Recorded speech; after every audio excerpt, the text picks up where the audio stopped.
তো দেখেন খুবই ভালো লাগছে আলহামদুলিল্লাহ। তো এই যে দেখেন, এই যে mister Z motivation 1 lakh subscriber হওয়ার পরে সেটা আসে। তো আপনারা সবাই সাপোর্ট করবেন ইনশাল্লাহ। আচ্ছা ভাই, আপনি যে এই বস্তুটা যে আপনি পাইছেন, হ্যাঁ, আল্লাহ যে আপনাকে মিলাইছে, তো আপনার কিরকম লাগে?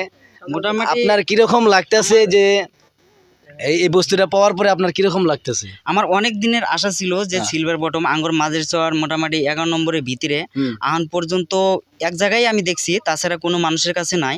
তার জন্য আমার একটা আশা ছিল যে আঙ্গুর 11 নম্বরের ভিতরে আমি একটা যাতে মানে যত তাড়াতাড়ি অ্যাচিভ করতে পারি। তো সেই কারণে আমি ভালো করে মন দিয়ে মেহনত করছি, কিন্তু এটা আসার পরে আমি ধন্য হয়ে গেছি কারণ এটাই আমার স্বপ্ন ছিল। এটা আপনাদের গ্রামের নাম হলো 11 নম্বর নম্বর মাঝের মাঝের চর। চর, হ্যাঁ। আচ্ছা আচ্ছা, সুন্দর। তো খুব ভালো লাগলো, এই যে দেখেন, তো দেখতেই ভালো লাগে। আর এটা গ্রামের গৌরব, একটা গ্রামের গৌরব প্লাস ধরেন আমাদের ধুবড়ী জেলার একটা গৌরব আর কি। তো খুবই